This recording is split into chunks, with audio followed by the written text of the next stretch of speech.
Les Parisiens, bonsoir le PSG, bonsoir les Stéphanois. Prise 17, parce que j'arrête pas d'être interrompu ce soir quand je fais le débrief. Donc bon, c'est pas grave, d'autant que c'était quand même pas non plus un match waouh, génial, t'es trop content de raconter le truc. Donc là, refaire incessamment parce que quelqu'un sonne, parce que quelqu'un vient de demander un truc, parce que bref, c'est relou. Le PSG, on est passé tout près de la correctionnelle dans un match qu'on doit gagner 3-4-0 ce soir. Après une très belle entame de match des Stéphanois qui ont essayé de nous presser haut, de mettre du rythme, de nous gêner.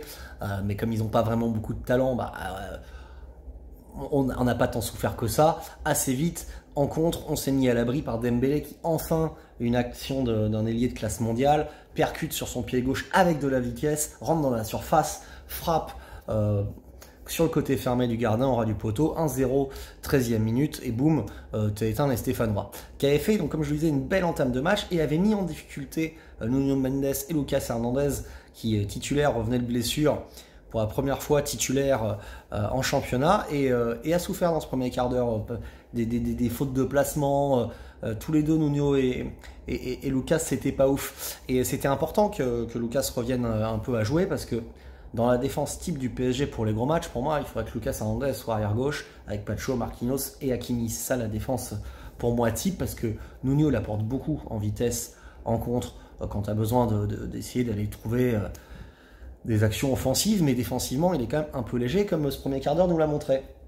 À nouveau, les Parisiens qui, une fois après avoir éteint les Stéphanois, 9 minutes après, marquent un deuxième but, après un nouveau contre, Hakimi qui perd fort, qui centre en retrait en direction de Ramos, le Stéphanois met son bras en opposition, l'arbitre est appelé par la VAR et ça donne un penalty pour Dembélé.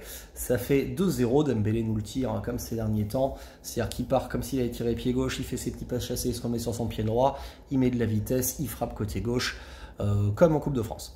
Contre Lens, exactement le même, 2-0, 22e minute, tu te dis c'est bon les gars, c'est plié, on va leur remettre 3, 4, 5, et ça va être très bien, on va pouvoir remettre Barcola en confiance, on va pouvoir remettre Ramos en confiance, on va pouvoir voir un petit peu des buts. Dembélé va enfin mettre un triplé, ça va lui faire du bien au moral, tout ça avant City. Et que nenni, les Parisiens, que nenni, le PSG, on s'est endormi. On s'est endormi aussi à cause de l'arbitre, parce qu'on l'a mis le troisième but, on l'a mis par Barcola. Et ouais, Barcola, il a marqué son but, c'était son 11e de la saison, ça lui aurait fait un peu de bien, mais de façon inexplicable. La VAR décide sans doute de ne pas assassiner le match avec des Stéphanois qui étaient valeureux, qui mettaient du tempo, et où tu t'es dit, s'il y a 3-0, c'est fini, ils vont prendre 5, le match est plié. Alors qu'il y a 2-0, avec leur courage, un pari qui s'endort, peut-être que ça peut finir à 2-1, peut-être 2-2, tu sais pas.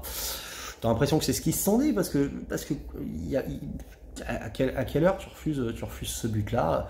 Le défenseur s'embrouille un peu tout seul les pieds, l'attaquant est au pressing, enfin je veux dire, il n'y a jamais faute, qu'il le touche à peine.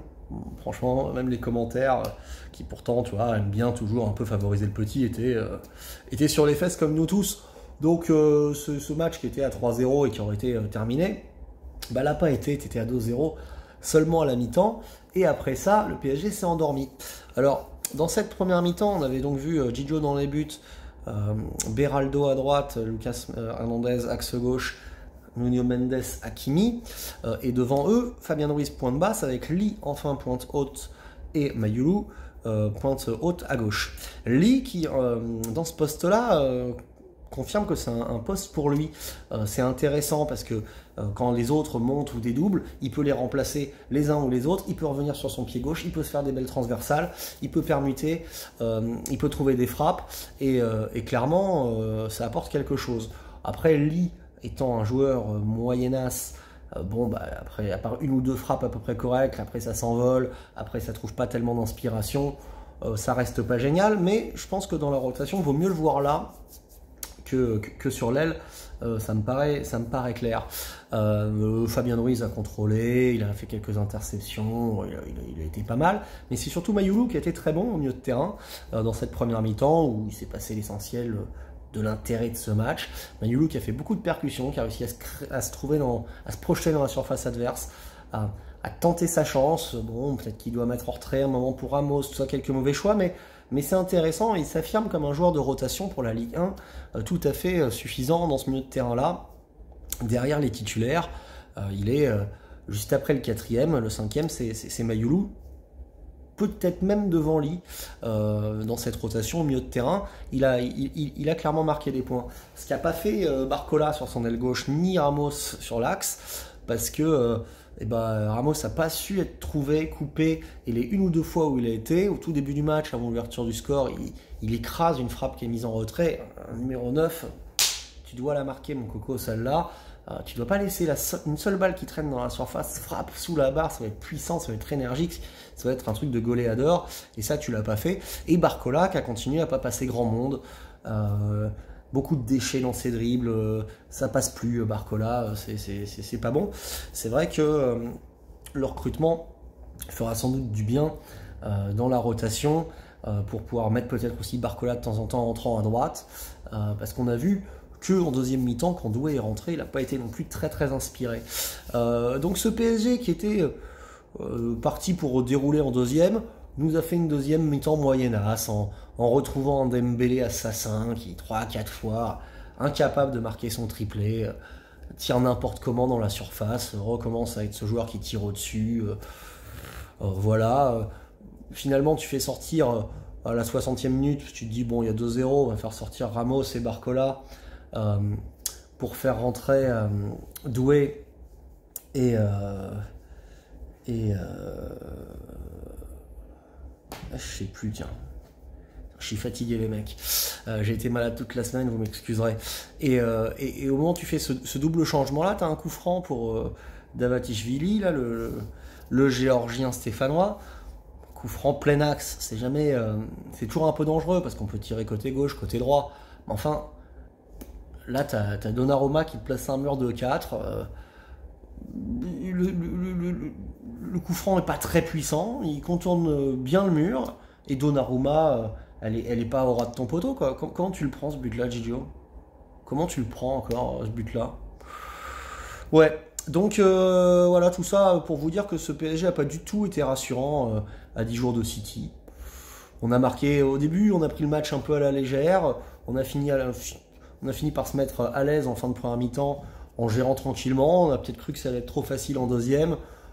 Du reste, ça l'a été, puisqu'ils ont marqué sur ce coup franc-là où on fait un peu n'importe quoi, mais on n'a pas vraiment eu peur. On était incapable de marquer le troisième but, ni avant ni après cette réduction du score. Fin de match, malgré l'entrée de Vitinha et de Zahir Emery, tu as vu un PSG pas flamboyant dans un match où globalement il y avait du rythme, hein, c'était sympa à regarder, surtout en première mi-temps.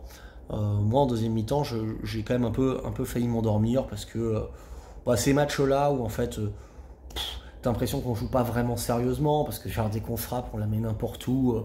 Doué là, il tente une frappe, elle passe à 30 mètres. Ça m'a un peu cassé les couilles, voilà, de prendre un but à la con, de pas être capable de marquer le troisième. Je trouve qu'on a retrouvé les défauts qu'on pouvait avoir un peu avant le rush de décembre. On a enchaîné 4 bons matchs. Et Ramos qui confirme que quand il est titulaire, il marque pas. Il est meilleur en sortie de banc, ça fera plaisir à Luis Enrique, ça fait chier, tu vois, tous ceux qui se disent il faut jouer avec un 9, faut jouer avec un 9. Peut-être pas avec ce 9 là, je sais pas si c'est parce qu'on n'arrive pas à le trouver ou si c'est qu'il se place pas bien. Toujours est-il qu'il n'a pas marqué. Voilà, que le PSG offensivement a été brouillon et pas très inspiré. Je trouve un PSG assez bordélique et désorganisé en fait dans un match qui allait un peu dans les deux sens comme ça parce que voilà, chacun voulait y aller un peu de sa percussion, de son action. Ça avait un peu ni queue ni tête. C'était pas formidable du tout. Mais enfin, on a gagné. C'était la moindre des choses quand tu joues les Stéphanois au Parc, parce que les Stéphanois au Parc, ça tartine tous les ans. Et cette année, malgré le changement de coach, il n'y avait pas de raison que ça change. Tu renvoies l'OM à ses 7 points, et c'était l'essentiel pour ce soir. Allez, ciao les Parisiens, bonne nuit.